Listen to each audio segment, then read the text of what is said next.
budaya positif yang akan disampaikan oleh Bapak Mumu. Kamu bisa kesalahan.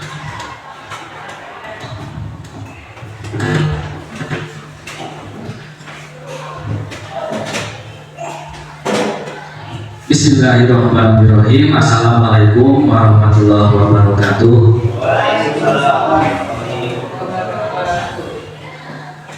Yang terhormat Bapak Kepala SMP Negeri 3 Leles Kabupaten Garut, yang saya hormati Bapak dan Ibu Guru beserta staf TU SMP Negeri 3 Leles Kabupaten Garut. Sebelum saya menyampaikan pemaparan yaitu diseminasi budaya positif, kita awali dengan bismillah bersama-sama. Bismillahirrahmanirrahim. Bapak dan Ibu guru semua, di sini saya akan menyebarluaskan pemahaman tentang konsep budaya positif.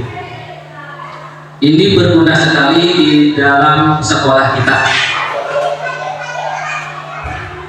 Mungkin di benak Bapak dan Ibu, apa itu budaya positif?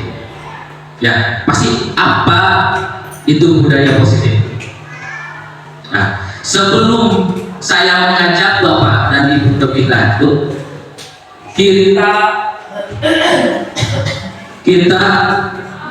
breaking terlebih dahulu dengan cara berpasangan, di mana kita perkalian, ya, gamenya game perkalian menggunakan jari. Kita menggunakannya satu tangan, ya, nah, satu tangan, nanti berpasangan.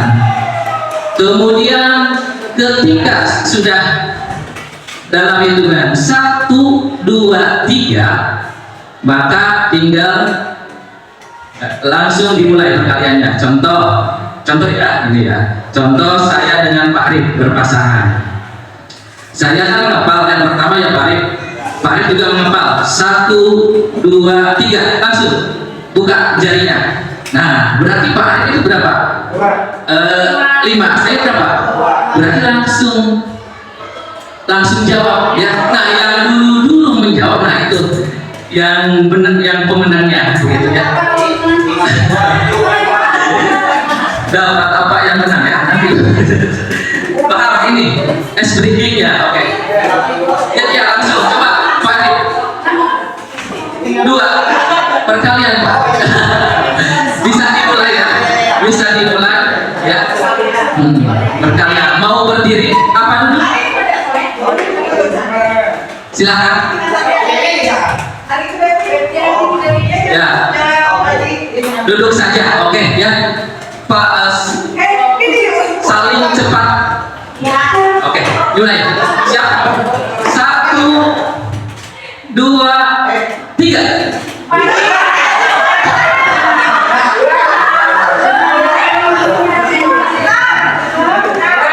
Ya, benar sekarang.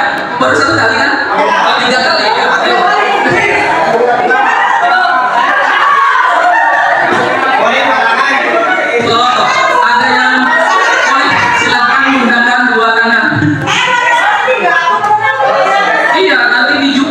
Dikalikan. Ya, 1 boleh, 2 boleh. 1 dulu. 1, 2, 3.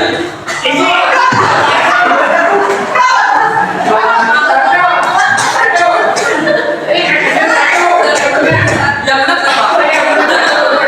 1 enggak? 1 kali lagi ya. Oke. Siap.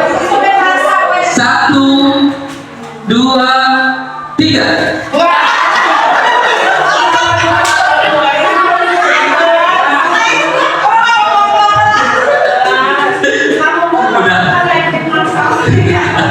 Udah ya. Nah, berarti saya tes reading matematika supaya di kelas juga bisa kita sampaikan kepada anak. Nah, kita lanjut ya. Lanjut karena kita sudah ketawa, sudah siap, sudah rileks lagi. Kita lanjutkan dengan budaya positif. Nah, budaya positif, apa itu budaya positif? Mungkin coba ada yang bisa, apa itu budaya positif? Boleh secara umum atau gimana? Ya, siapa? Pak Agus ya, Pak Agus. Gimana Pak Agus? Budaya positif itu adalah karakter yang sudah ada gitu.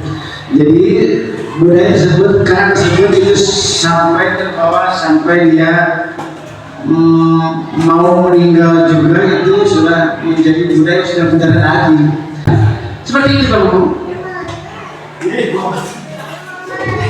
Ya, terima kasih Pak Agus ya tentang budaya positif. Mungkin ada lagi? Oh, coba saya ini ke siapa ya? Bu Eva ya. Coba Bu Eva. Menurut saya ya, kebudayaan itu suatu kebiasaan yang sudah diwariskan turun-temurun gitu. Jadi bukan satu fase aja, jadi berlanjut ke fase atau ke zaman-zaman dari dahulu sampai zaman sekarang. Dan nanti itu jadi budaya itu suatu kebiasaan atau suatu cara yang bisa diwariskan gitu. Ya, kalau menurut saya gitu. Ya, terima kasih buat Eva ya. Mungkin ada lagi? Oh, ya, sama Ibu Rislet. Kalau dari saya, budaya positif itu kalau kita lihat di bidang sekolah, ini termasuk disiplin positif. Contohnya, kalau misalnya ketika anak berkomunikasi di mana saja dengan gurunya atau dengan siapa saja, ini perlu dibina, karena kalau kita lihat dari di akhir-akhir ini, budaya positif ini sangat sulit kita dapatkan di sekolah kita khususnya. Contohnya saja untuk memakai baju, terutama tadi dalam hal berbicara. Tapi jelas ini tidak lepas dari binaan dari orang tuanya juga. Tapi mungkin kalau saya lihat secara umum di mana-mana ini sudah terjadi. Hampir setiap sekolah budaya positif ini sudah sangat jarang dimasyarakatkan gitu. Contohnya saja tadi ketika berbahasa mengatakan berkomunikasi dengan gurunya baik di kelas dan di luar kelas. Assalamualaikum, ketika kita si anak assalamualaikum, kadang-kadang anak kira wih kalau kejadiannya saya begitu. Tapi ini mungkin besar pengaruhnya ini keadaan sekarang ini, khususnya mungkin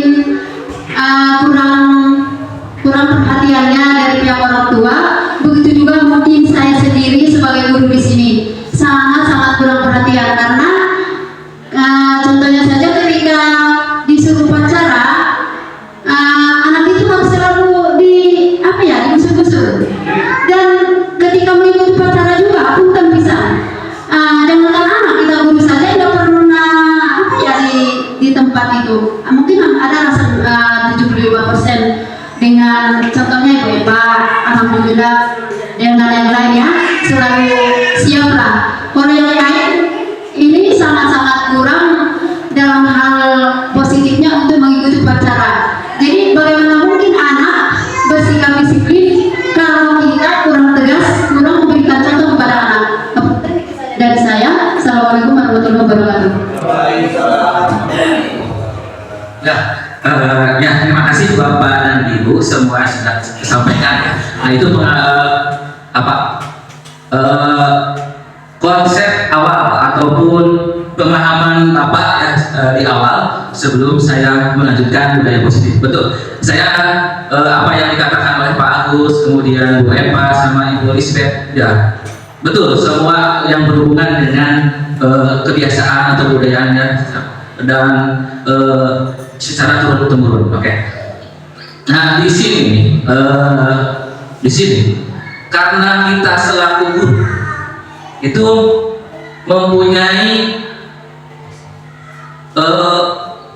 mempunyai dasar pemikirannya berdasarkan dasar pendidikan Ki Hajar Dewantara, yaitu apa? Menuntun. Maksud pendidikan itu adalah menuntun segala kekuatan kodrat yang ada pada anak-anak agar mereka dapat mencapai keselamatan dan kebahagiaan yang setinggi-tingginya, baik secara manusia maupun anggota masyarakat. Nah, jadi kita itu selaku guru di dalam dunia pendidikan pasti menuntun. Apa yang dituntut? Yaitu kodrat anak itu supaya apa? Selamat, kemudian bahagia. Nanti kan proses kedepannya anak itu akan mencapai cita-cita, ya, baik nanti secara dalam pendidikan maupun nanti sebagai anggota masyarakat. Nah, di sini ada konsep utama budaya positif, yang ada 8 konsep utama budaya positif. Yang pertama, perubahan paradigma belajar. Yang kedua, disiplin positif. Yang ketiga nilai-nilai kebajikan. Yang keempat, kebutuhan dasar manusia. Yang kelima, motivasi perilaku manusia. Yang keenam, posisi kontrol guru. Yang ketujuh, keyakinan kelas, ya, dan yang kedelapan, segitiga restitusi. Jadi ada 8 utama yang kita perlu ketahui dan kita laksanakan, yaitu 8 konsep utama budaya positif. Oke, ya. Apa yang pertama itu? Pembelajaran dengan paradigma belajar. Oke, saya akan bertanya kepada Bapak dan Ibu, kalau di kelas kita itu, kalau kita mengajar itu berfokus pada guru apa berfokus pada siswa? Kepada siswa. Nah, oke. Kalau misalnya berfokus pada guru, berarti kita itu di dalam kelas itu memberikan banyak ceramah, memberikan banyak nasihat-nasihat, ya.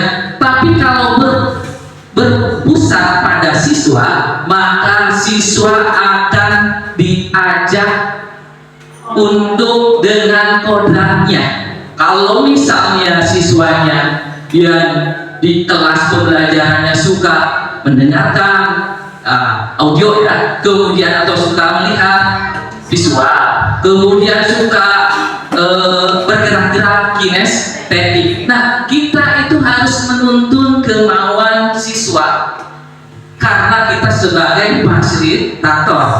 Jadi kalau misalnya Bapak dan Ibu belum bisa mengikuti atau menuntun anak-anak, maka berubahlah menjadi berpusat pada siswa.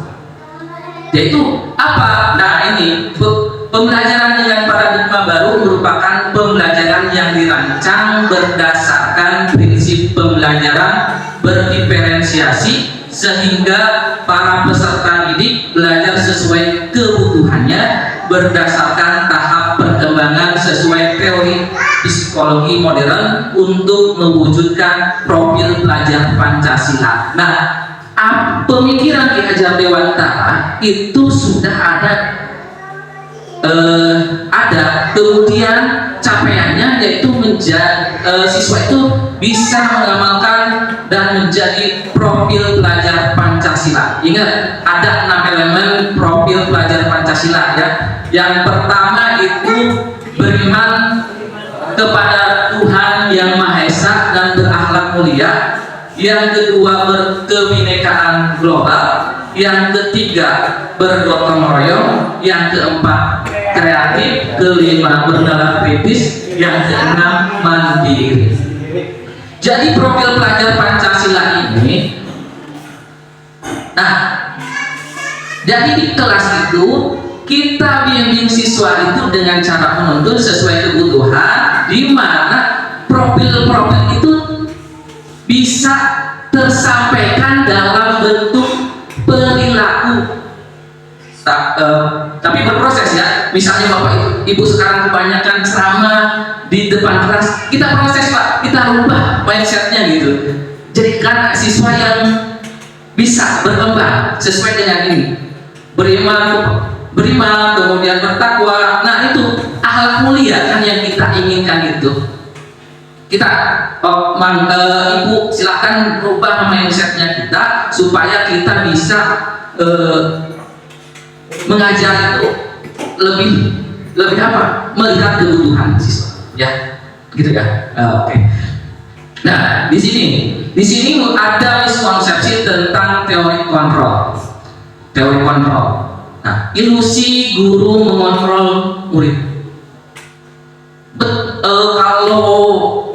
Kalau ini kan guru mengontrol murid sebenarnya punya dominasi ya, dominasi guru mengontrol murid. Tapi kan semua ilusi. Iya, bayangan, hayalan. Kemudian ilusi bahwa semua penguatan positif, efektif dan bermanfaat. Apakah betul seperti itu?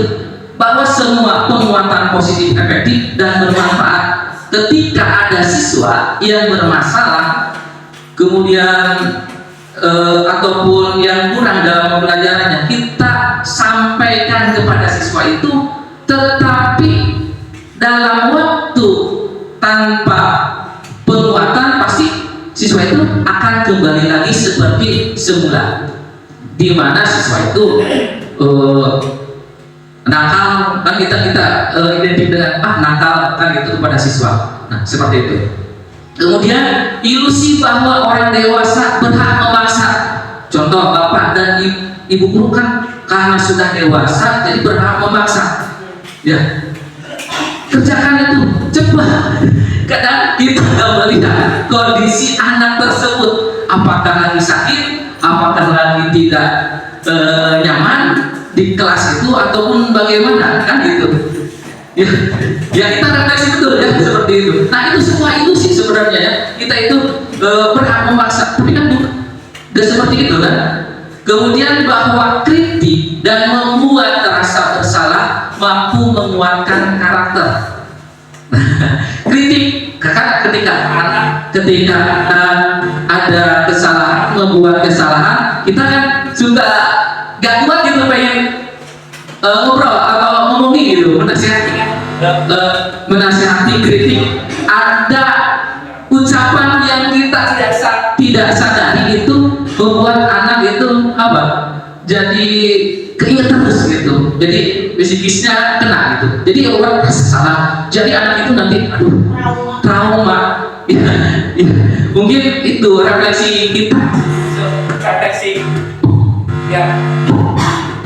Ya, jadi kita harus menguatkan karakternya yang dikuatkan gitu. Jadi jangan sampai anak itu nanti kedepannya sampai dewasa kan terus teringat begitu.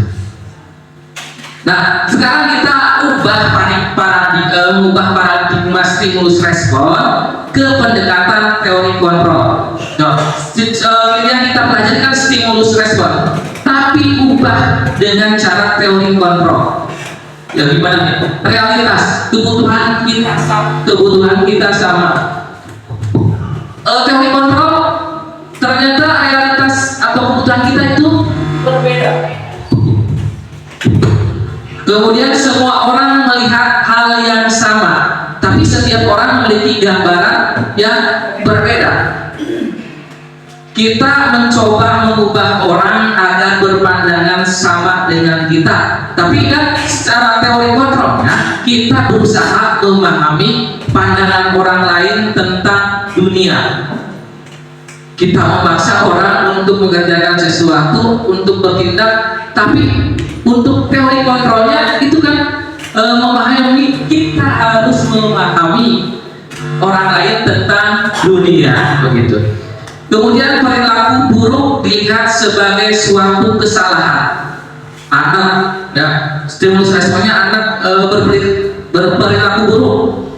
Tapi kita harus mengedepankan teori kontrol, yaitu semua perilaku memiliki tujuan seperti itu. Kemudian orang lain bisa mengontrol saya. Nah, hanya Anda yang bisa mengontrol diri Anda. Nah, contoh kita selaku guru juga ya, selaku guru orang lain bisa mengontrol saya, betul. Tapi kan semua kembali kepada teori kontrol, yaitu diri sendiri, begitu. Udah dikontrol, ketika udah dikontrol orangnya sudah nggak masuk, pasti kita gitu lagi, ya, betul. Kalau ada kita baik, tapi kalau nggak ada kita kembali ke diri sendiri. Nah itu. Kemudian saya bisa mengontrol orang lain, Anda tidak bisa mengontrol orang lain, begitu. Kemudian pemaksaan ada pada saat rujukan gagal. Kemudian kolaborasi dan konsensus menciptakan pilihan-pilihan baru. Jadi kalau pemaksaan ada saat rujukan, biasa ada pemaksaan dan rujukan. Nah kita harus berkolaborasi, yaitu bergandengan tangan ataupun saling berkomunikasi. Konsensusnya apa? Yaitu kesepakatan yang dibuat, yaitu menciptakan pilihan-pilihan, begitu. Kemudian model berpikir menang atau kalah, yaitu teori kontrolnya harusnya apa? Model berpikir menang-menang. Kalau misalnya Ibu Eva bahasa Inggris mungkin win-win solution ya. Nah, jadi nggak ada yang merasa disalahkan juga, ataupun nggak ada yang dimenangkan juga. Anak itu mau sama-sama menang gitu. Jadi harus dikontrol juga kitanya, ya. Contoh Pak Arif sama ini contohnya Pak Arif sama siswa kan gitu, pengen banget ketemu Pak Arif karena kamu melakukan sesuatu, anak juga gitu. Jadi kita harus kan win-win solution, memberikan solusi juga nantinya kan gitu. Nah kemudian ada yang kedua, disiplin positif. Kalau berbicara disiplin mungkin Bapak dan Ibu berbicaranya peraturan nih, tata tertib kan, padahal disiplin itu berasal dari bahasa Latin, yaitu artinya belajar. Disiplin mengacu pada disiplin diri yang memiliki tanggung jawab terhadap apa yang dilakukannya berdasarkan nilai-nilai yang diyakini. Disiplin positif merupakan salah satu cara penerapan disiplin yang bertujuan untuk menumbuhkan kesadaran serta memberdayakan peserta didik tanpa imbalan penghargaan, reward, atau ancaman hukuman. Nah, kalau disiplin positif itu kan tanpa penghargaan ataupun tanpa hukuman. Terus bagaimana? Karena yaitu belajar. Penerapan disiplin itu menumbuhkan kesadaran. Nah, kita selaku pendidik, yaitu sebagai pendidik, tujuan kita adalah menciptakan anak-anak yang memiliki disiplin diri sehingga mereka bisa berperilaku dengan mengacu pada nilai-nilai kebajikan universal dan memiliki motivasi intrinsik dalam perubahan perilaku ke arah yang lebih baik. Nah, itu. Yang ketiga, Bapak dan Ibu, ini ada nilai-nilai kebajikan. Nilai-nilai kebajikan. Nah, nilai yang disepakati bersama lepas dari suku, agama, bahasa maupun latar belakangnya. Contoh nilai kebajikan dalam institusi ataupun organisasi. Nah, di sini ada saya ambil 3 di sini untuk profil pelajar Pancasila, ya, semua bidang pendidikan itu untuk menjadikan siswa yang profil pelajar Pancasila itu beriman dan bertakwa pada Tuhan Yang Maha Esa dan berakhlak mulia, berkebinekaan global, gotong royong, mandiri, kreatif, dan bernalar kritis yang kita kenal dengan 6 dimensi tersebut, begitu. Kemudian ini ada dari yayasan atau institusi ataupun organisasi, yaitu Ibu Primary Health Program. Contohnya itu toleransi, rasa hormat, integritas, mandiri, menghargai, itu semua ada. Antusias, empati, keingintahuan, kreativitas, kerjasama, percaya diri, dan komitmen. Kemudian di sini ada keterampilan hidup yang dinamakan dengan life skill. Itu dapat dipercaya lurus hati, pendengar yang aktif, tidak merendahkan orang lain dan memberikan yang terbaik dari diri, begitu. Nah, sekarang yang keempat Bapak dan Ibu, kebutuhan dasar manusia. Kebutuhan dasar apa sebenarnya? Kita kalau melakukan sesuatu pasti punya tujuan. Kita melakukannya juga butuh kebutuhannya. Ada 5 kebutuhan dasar manusia. Nah, kebutuhan dasar manusia adalah segala sesuatu yang kita lakukan untuk mendapatkan apa yang kita inginkan. Seluruh tindakan yang kita lakukan memiliki tujuan tertentu, dan semua usaha terbaik yang kita lakukan adalah dalam rangka agar kebutuhan dasar kita terpenuhi dengan baik. Nah, ini Bapak dan Ibu, siswa kalau misalnya kita masuk kelas nih, misalnya masuk kelas pagi-pagi, pagi-pagi, assalamualaikum, waalaikumsalam. Anak karena pagi pasti ada anak yang lemes, ataupun ada yang kurang semangat. Udah pagi kok dia ngantuk atau tidur. Nah, kita harus tahu kenapa dia, kebutuhan apa. Pagi-pagi dia udah ngantuk, ada kebutuhan yang tidak terpenuhi oleh dia. Salah satunya bisa ditanya, belum sarapan, betul, belum sarapan, atau ada masalah di keluarganya, ya kurang tidur begitu, karena berbagai hal, betul nggak? Nah, seperti itu. Nah, di sini ada 5 kebutuhan dasar manusia. Yang pertama, bertahan hidup, makanan, pakaian, tempat tinggal, keamanan, kesehatan. Nah, ini salah satu anak itu, karena anak datang ke sekolah kan ingin aman dan nyaman, tetapi kebutuhannya tidak terpenuhi, maka harus ditanya terlebih dahulu, jangan sampai ya. Nah, kalau misalnya di dalam kelas kan gimana ya? Kamu kenapa? Gitu. sudah galau gitu. Padahal yang harus tanya, kamu kenapa gitu? Ikuti, kan udah kaget. Kamu kenapa? Ikuti dulu anak, tanya dulu. Oh ya, gitu. Kalau misalnya belum sarapan, oke, aduh, bahkan aja sama Pak Guru sarapannya. Misalnya kita mau sarapan juga, Nana, kita sama-sama sarapan di kelas pagi ini, gitu. Pak Guru juga akan sarapan. Jadi kita makan di kelas bareng. Silahkan, Bapak dan Ibu, saya lapar, sarapan. Sama, anak juga sama, tapi kita kan guru. Ya, berarti kita masuk, kemudian duduk. Belum sarapan ya? Iya Pak, pasti jawab. Kita sarapan dulu, pasti anak akan mengikuti. Ya udah, kita sarapan. Proses pembelajaran sama juga, belajar memenuhi kebutuhan siswa. Nah, yang selanjutnya, kasih sayang dan rasa diterima. Rasa diterima, dipedulikan, berbagi, kerjasama, menjadi bagian dalam kelompok. Kasih sayang dan rasa diterima. Anak-anak di sini ada yang yang berpenuh, ya punya masalah di rumahnya, kan butuh kasih sayang. Pasti Bapak dan Ibu ngajar, pasti ada siswa yang menyendiri, gak mau kerjasama. Tapi dilaporkan sama anak yang lainnya, temannya, Pak, itu mah gak mau kerjasama, dengan kelompok. Nah, pasti ada anak seperti itu. Nah, itu kasih sayang dan rasa terimanya. Kita harus perhatikan, oh ternyata di rumahnya ada masalah, mungkin kurang sayang.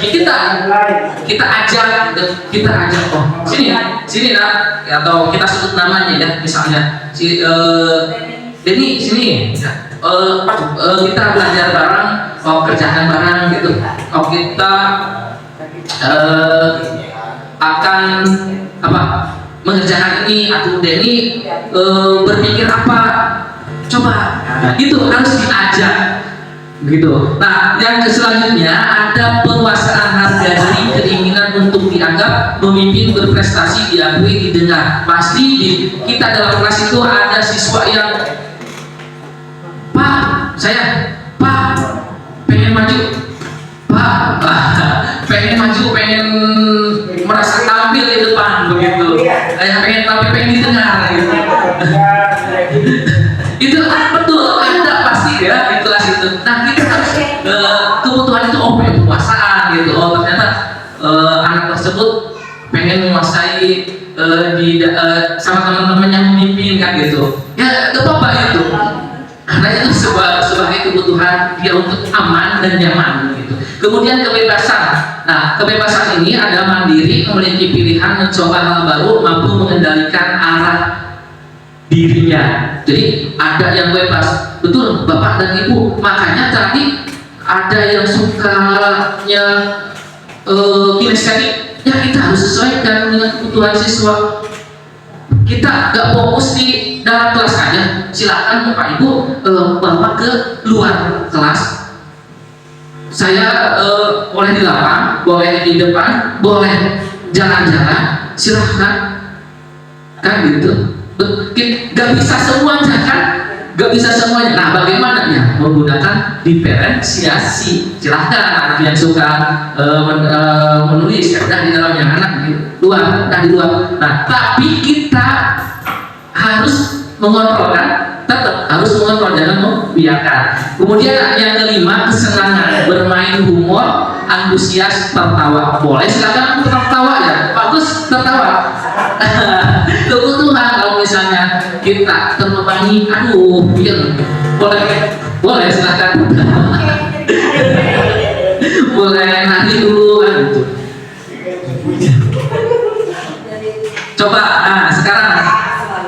Nah, coba sekarang cobalah buka. Nah, di sini ada cobalah buka.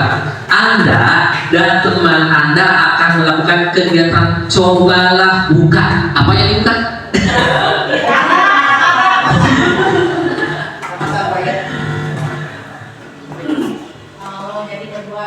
Oh iya, berdua.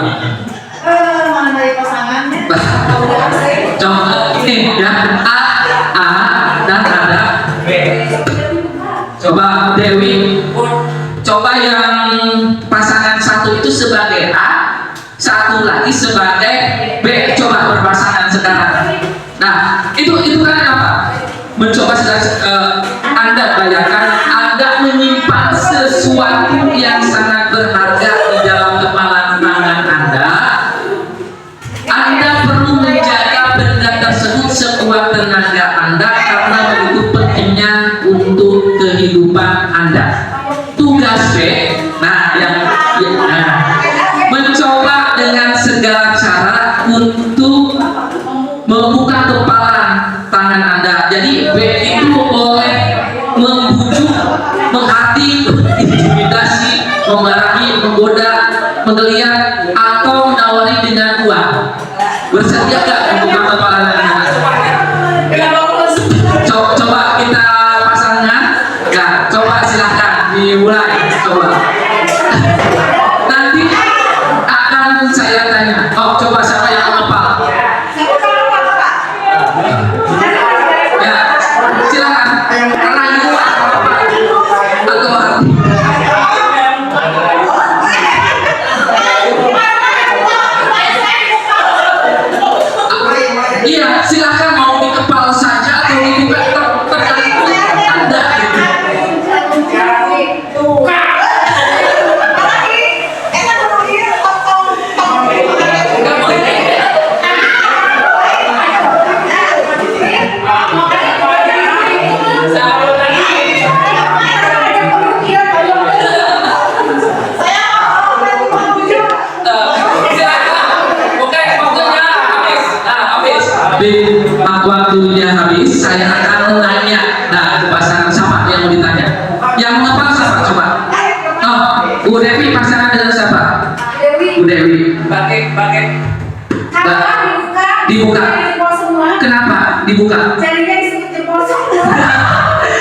dengan diucap seperti itu jadi langsung dibuka.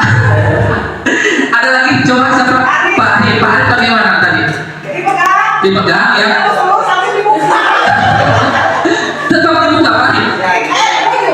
Dibuka. Enggak dipertahankan. Enggak berarti enggak dipertahankan. Siapa coba yang menghafal saya? Ah, Bu. Dibuka enggak kepalanya? Enggak, tetap. Nah, tetap berarti Bu None.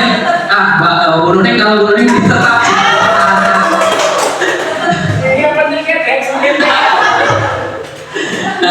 Nah, dari pertanyaan coba buka lah berarti kan mengapa kan alasannya B membuka kepala lengan Anda. Terus kemudian yang B tadi Pak Bu None tetap menutup kepala Anda. Iya, bertahan. Nah, ini sesungguhnya siapa yang memegang kendali dan kontrol untuk membuka atau menutup? Apakah dari luar? Apakah dari dalam? Kalau misalnya Bu None berarti dari mana? Bu None nggak mau, walaupun diramu dari dalam ya, nggak mau dibuka, betul. Kalau Pak Arya dibuka, kenapa dibuka?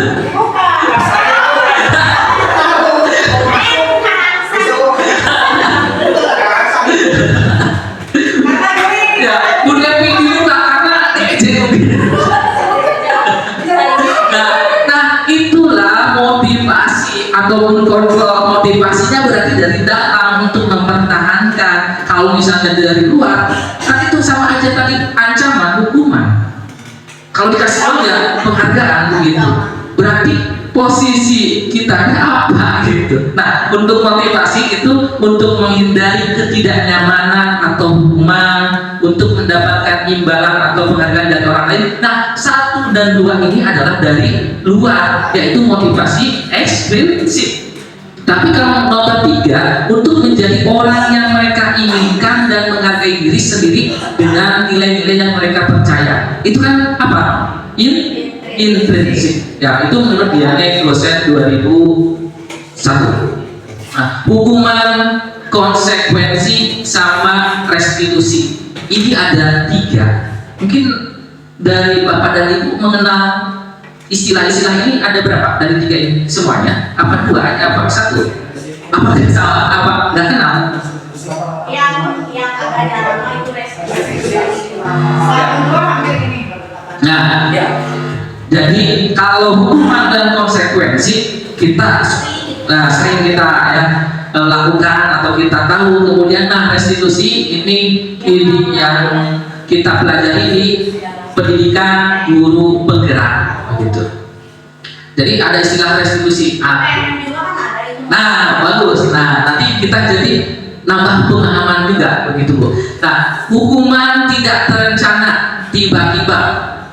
Murid tidak tahu apa yang akan terjadi atau tidak dilibatkan, bersifat satu arah berupa hukuman fisik atau psikis. Contoh, anak kan datang terlambat ke sekolah, ada guru piket, ada kepala sekolah. Ya, betul. Kita hukuman itu langsung saja tanpa terencana. Nah, ini kok datang kamu terlambat, kesiangan, dah bisa aja. Bisa gimana? Anak datang ke sekolah nggak tahu, anak datang ke sekolah kan nggak tahu mau dibus apa tuh, mau di gimana nggak tahu. Pengen tahunya pengen belajar kan gitu. Nah, itu satu arah. Misalnya dulu pikir, wah ini. Tapi kalau konsekuensi kita kan tahu karena ada apa? Kalau konsekuensi biasanya kan ada tata tertib yang kita buat, betul nggak ada yang buat? Nah, itu terencana, disepakati sesuai peraturan. Murid tetap dibuat tidak nyaman. Nah, tapi tetap dibuat tidak nyaman, sikap guru selalu memonitor murid. Contoh, betul kalau misalnya anak tadi dipusatkan hukuman, tapi kalau misalnya ada peraturan, misalnya tidak boleh membawa HP, tidak boleh membawa HP. Konsekuensinya kan ada ya 1. Nah, itu kan udah tertulis, ada peraturan. Ya, nah itu konsekuensi. Ya. Tapi kalau misalnya anak bawa HP, HP-nya kita gimana? dibandingkan kerusakan, itu kan hukuman kan. Kalau konsekuensinya jelas, peraturannya jelas, maka misalnya bawa HP, maka kan ada peraturannya, maka diambil oleh orang uangnya, itu konsekuensinya begitu. Anak telat datang, konsekuensinya dikasih tulis apa hukuman. Jangan Bu, ini kan kita konsekuensi dalam tata tertib kan harus terjelas, harus tertulis. Misalnya kasih peringatan, surat peringatan itu tertulis, pemanggilan orang tua, pernyataan. Ya gitu, pernyataan tidak akan berulang lagi itu. Tidak akan mengulangi lagi. Ya, nah untuk selanjutnya restitusi. Nah restitusi yang kita pelajari dan Bapak juga akan tahu, Bapak dan Ibu, yaitu proses menciptakan kondisi bagi murid untuk memperbaiki kesalahan. Kemudian proses kolaboratif yang mengajarkan murid untuk mencari solusi sendiri. Jadi restitusi ini harus menciptakan kondisi itu untuk memperbaiki kesalahan dengan menyadari apa kesalahannya dan mencari solusi. Begitu. Nah, 5 posisi kontrol guru. Nah, Bapak dan Ibu sebagai guru itu posisinya apa? Coba sekarang. Ada 5 posisi kontrol guru. Coba, saya akan nanya ke siapa ya? Ke Bu Devi. Ya.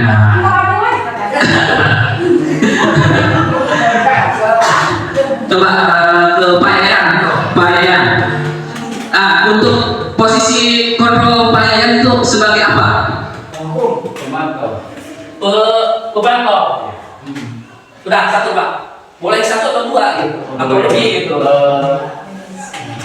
Teman dan pemantau. Oh, teman dan pemantau. Nah, coba Pak Agus. Pemantau kadang-kadang penghukum. Teman, pemantau kan? Penghukum. Ya. Manajer manja. Oke, kepala. Nah, saya juga ada di posisi ini, saya gitu. Saya juga ada. Nah, Bapak dan Ibu pasti ada dari satu ini ataupun semuanya juga pasti ada. Gitu. Nah, tapi kan semuanya harus kondisi sesuai dengan kondisi siswanya begitu. Nah, contoh penerapan 5 posisi kontrol guru. Kasusnya begini, siswa tidak memakai atribut lengkap saat upacara bendera. Oke. Kalau posisi kontrol hukum, berarti hormat pada bendera selama 1 jam. Itu sebagai posisi Bapak dan Ibu, itu sebagai penghukum. Kemudian pembuat merasa bersalah. Nah, berapa kali Bapak atau Ibu harus memberitahu kamu selalu saja mengecewakan Bapak atau Ibu. Itu kan ada rasa bersalah juga kepada anak. Kemudian sebagai teman, ayo dong ikuti aturan sekolah, tolong bantu Bapak atau Ibu yang sekali ini. Sudah tidak apa-apa, lain kali jangan sampai berbuat seperti ini lagi ya. Kemudian pemantau. Nah, untuk memantau, kamu sudah melanggar peraturan sekolah, kamu tahu konsekuensinya. Setelah upacara, kamu beli atribut, koperasi, dan jangan diulang lagi ya. Nah, gitu. Nah, sekarang, yang terakhir ya. Nah, untuk manajer, apa kamu tahu kesalahanmu? Kira-kira bagaimana kamu memperbaiki kesalahanmu? Jadi itu sebagai manajer. Jadi posisi itu manajer yang menurutnya apa? Bagus kan? Nah, kita akan bertanya, coba posisi kontrol apa? Posisi kontrol apakah aku? Saya kecewa sekali dengan kamu. Coba. Nah, bagus.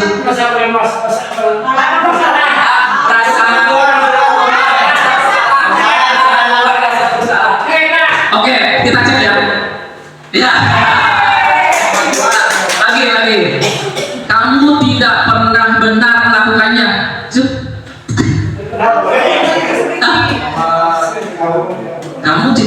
benar melakukannya. Hah? Coba ayo kita cek ya. Ya. Lagi. Apa rencanamu untuk menyelesaikan masalah ini? Tidak bisa. Udah paham ya posisi kita itu. Kemudian ayolah lakukan demi Bapak. Udah paham berarti. Ya, paham. Satu lagi, kamu tidak pernah mendapat nilai jika tidak mengerjakan tugas. Apa itu? Pendukung, pembuat rasa bersalah, teman, pemantau, manajer. Pembuat rasa bersalah, pemantau. Coba lihat, ya, pemantau.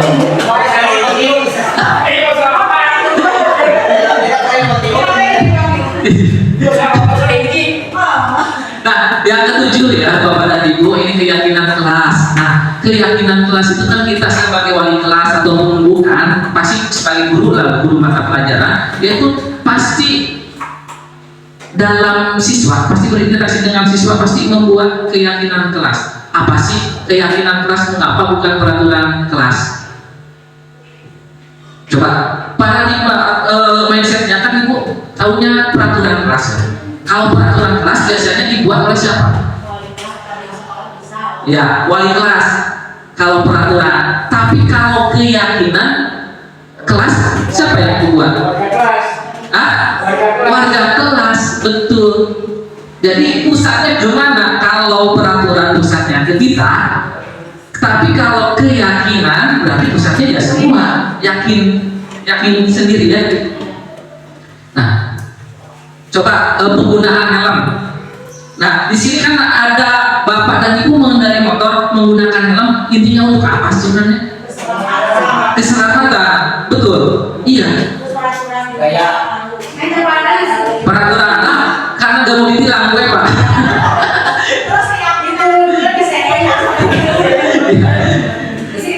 Di situ. Coba sekarang kalau pakai masker, nah kebetulan ada payahnya. Payah kalau pakai masker alasannya apa? Kesehatan.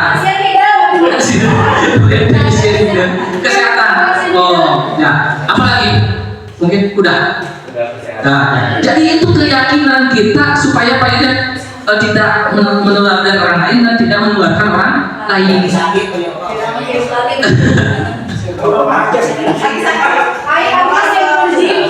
Kalau Bu Devi takut hitam, ya keyakinannya pengen cantik gitu. Oh iya, tetap keyakinannya harus cantik. Nah, nilai-nilai tadi yang keselamatan, kemudian kesehatan itu sebagai keyakinan, nilai-nilai kebajikan universal yang disepakati secara tersirat dan tersurat. Dan dari latar belakang, lepas dari latar belakang suku, negara, bahasa maupun agama. Nah, untuk pembentukan keyakinan kelas Bapak dan Ibu, biasanya kan kita di awal tahun ajaran baru sebagai wali kelas ataupun sebagai guru mapel juga silakan, yaitu untuk pembuatannya yaitu ada pernyataan-pernyataan di mana sifatnya lebih abstrak daripada peraturan yang lebih rinci dan konkret. Kemudian pernyataan universal senantiasa dibuat dalam bentuk pernyataan positif. Contoh, dilarang membuat sampah, tapi buang sampah pada tempatnya supaya bersih. Seperti itu. Kemudian keyakinan kelas hendaknya tidak terlalu banyak sehingga mudah diingat dan dipahami oleh semua warga kelas. Jangan banyak-banyak, cukup beberapa gitu. Beberapa, kalaupun ada yang sama dari keyakinannya kita tumpuk jadi satu karena sama. Karena siswanya kita 30, berarti kan ya kita ini ada yang sama, kita kumpulkan yang sama gitu. Kemudian tadi ya sesuai kondisi kelas dan sekolah sehingga mudah ditetapkan tadi. Nah, semua warga kelas dilibatkan. Tadi semuanya harus terlibat. Contoh keyakinan kelas ini kan kita menggunakan kertas yang berwarna. Contoh setiap anggota kelas perlu belajar, silahkan. Kemudian setiap anggota kelas perlu senang. Anggota kelas perlu saling menghargai. Setiap anggota kelas perlu merasa aman. Itu contohnya. Nah ini hormat, bekerja, diterima dan dimiliki. Gitu.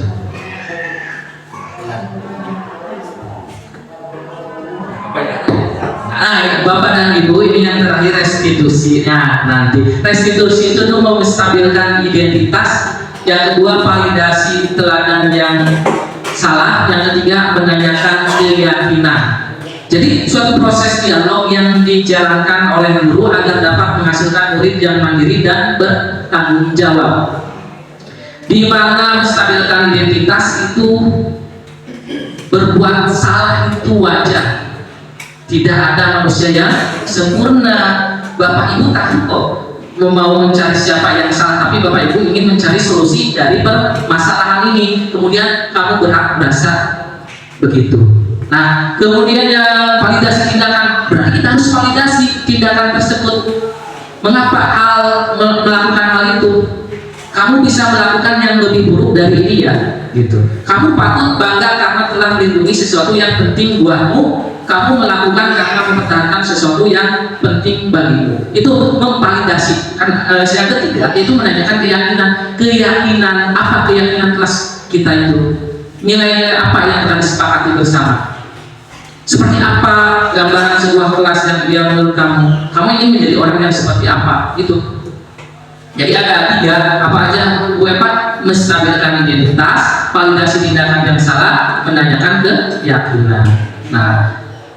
Nah ini Bapak dan Ibu, saya sudah membuat video restitusi bersama siswa.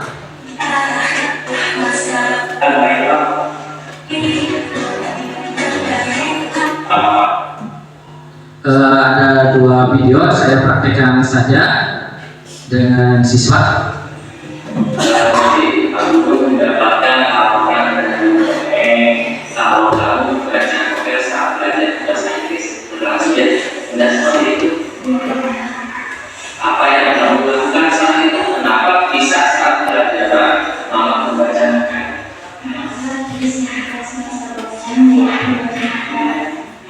Oh itu pasti asik ya membaca novel keras.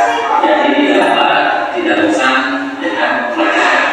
Ya Pak, jawaban saya sendiri. Saya penasaran dan membaca terus. Oke, kalau bisa tentunya ya. Tetapi apakah kamu tahu kalau sekarang medis sedang bermasalah?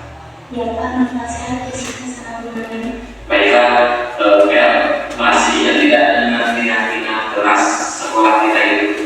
Menghargai orang yang berbicara. Oh, ternyata kamu masih itu ya. Tangan keyakinan kelas yang sudah diubah. Apakah membaca novel saat belajar itu menghargai orang yang berbicara? Ya Pak, saya mohon maaf. Ya, menurut kamu kita bisa tetap asik membaca novel dan tetap menghargai orang. Kira-kira saya Saya tidak akan membaca pelajaran di sekolah. Saya akan lebih menghargai orang yang saya. Saya bisa membaca novel saat jadi saya. terus sekali bagaimana? Saya akan minta maaf guru nanti saya akan memulainya. Baik, setelah ini nanti Pak Guru akan menjelaskan masalah dokumen. Mulai sekarang kita harus lebih mengindahkan keyakinan kelas dan buat ya. Sama.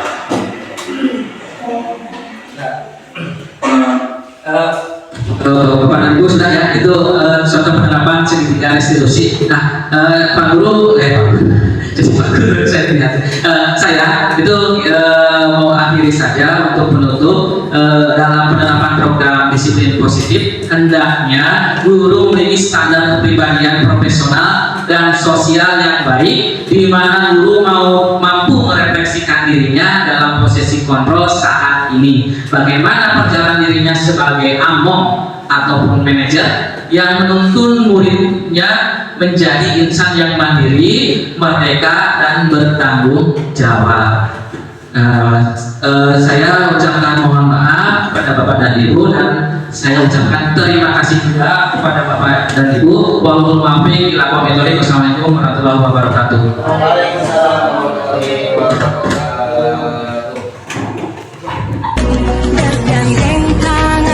Selamat siang ya, bagaimana kabarnya hari ini? Alhamdulillah baik Pak.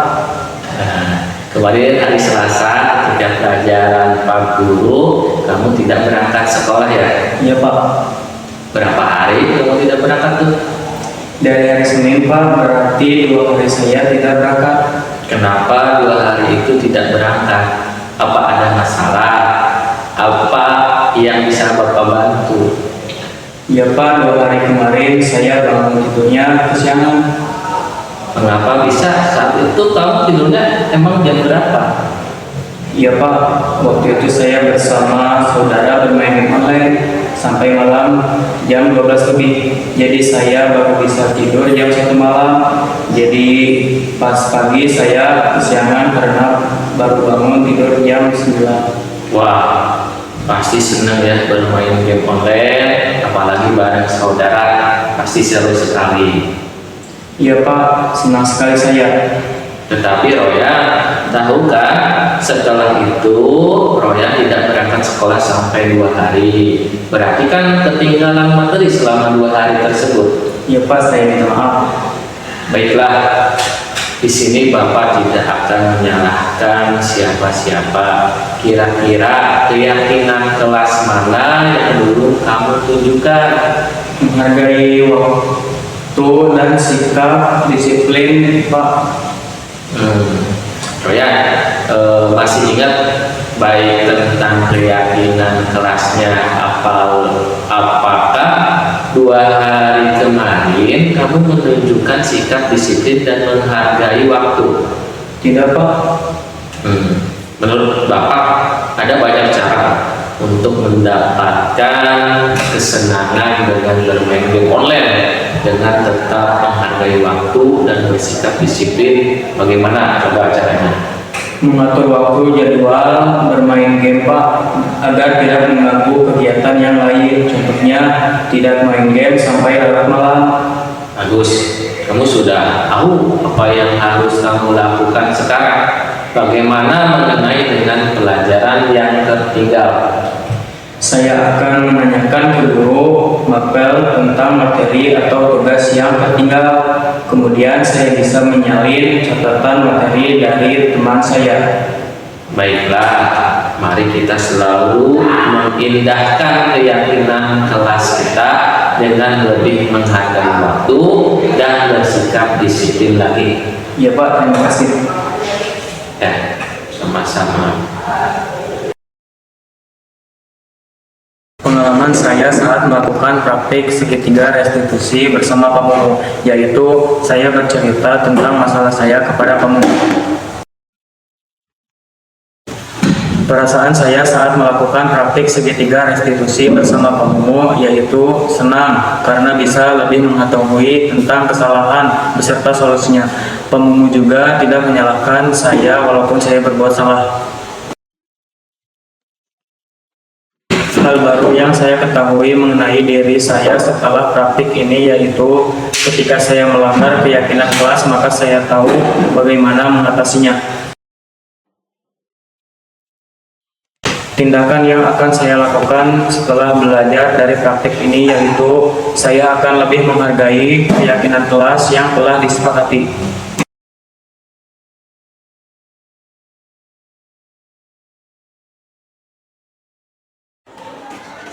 Assalamualaikum warahmatullahi wabarakatuh. Selamat pagi anak-anak. Nah, di sini Pak Guru akan membuat keyakinan kelas.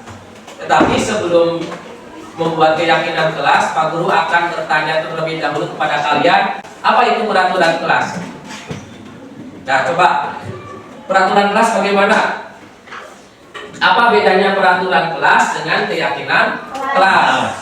Kalau peraturan kelas itu asalnya dari wali kelas. yang dibuat oleh wali kelas. Kalau misalnya peraturan sekolah, berarti aturan yang dibuat oleh sekolah. Tapi kalau keyakinan kelas, berarti ada yang dilibatkan, yaitu siapa? Ya, keluarga ke kelas. Contoh Pak Guru ini, kasih contoh ya. Kalau kamu mengendarai motor, kemudian menggunakan helm, keyakinan dalam diri itu untuk apa sebenarnya? Keselamatan. Kalau misalnya kamu bepergian, itu memakai masker, kemudian ketemu orang-orang, itu keyakinan kamu menggunakan masker itu untuk apa? Ketemu orang-orang banyak yang nggak tahu apakah itu sehat ataupun enggak. Berarti itu keyakinannya untuk apa? Untuk kesehatan. Nah, sama sepertinya itu keyakinan kelas. Pak Guru kasih contoh ya.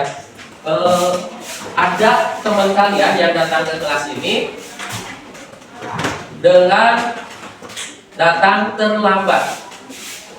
Sedangkan di dalam kelas ada guru dan kamu juga yang sudah duduk di sini ya. Nah, berarti keyakinan kelas tersebut hal apa yang dia tidak laksanakan? Itu tidak menghargai guru karena udah datang ya kelas lebih dulu, kemudian tidak menghargai waktu. Nanti dalam membuat keyakinan kelas diharapkan jangan menggunakan kalimat contoh, jangan, dilarang, tetapi kita harus yakini yaitu apa? Jagalah kebersihan untuk kenyamanan kelas, seperti itu. Berarti ya kita bisa membuat keyakinan kelas, oke ya. Nah, nanti Pak Guru akan kasih kalian satu persatu sticky note. Nanti kita tempelkan dalam keyakinan kelas ini. Nanti kita tempel ya. Nah, di sini. Kita bagi satu-satu. Silakan dibagi sama Fikri, bagi yang laki-laki, yang Indra untuk perempuan. Coba silakan kamu buat keyakinan tersebut di kertas tersebut. Nanti kita tempelkan bersama-sama. Ya, silakan.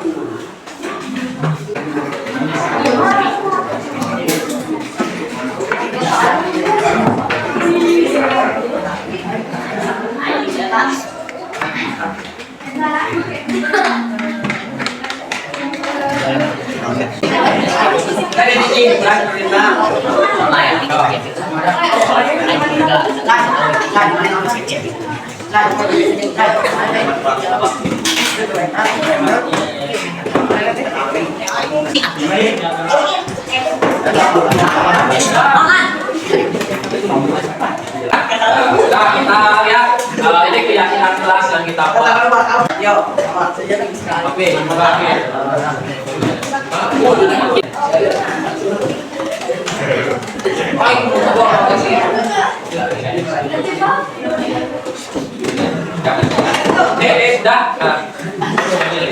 Nah, ini udah dikelompokkan dibantu sama Rupi.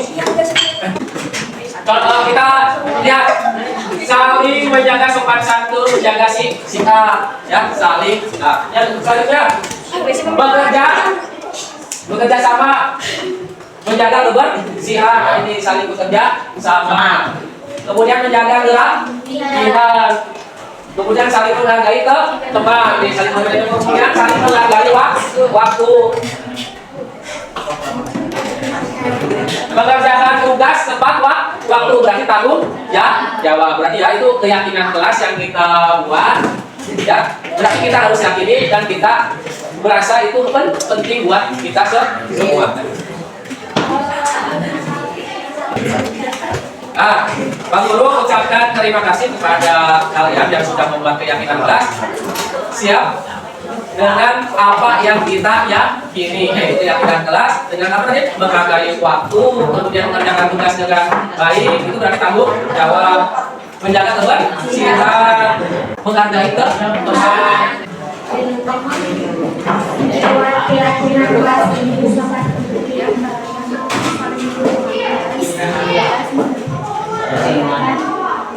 mengerjakan tugas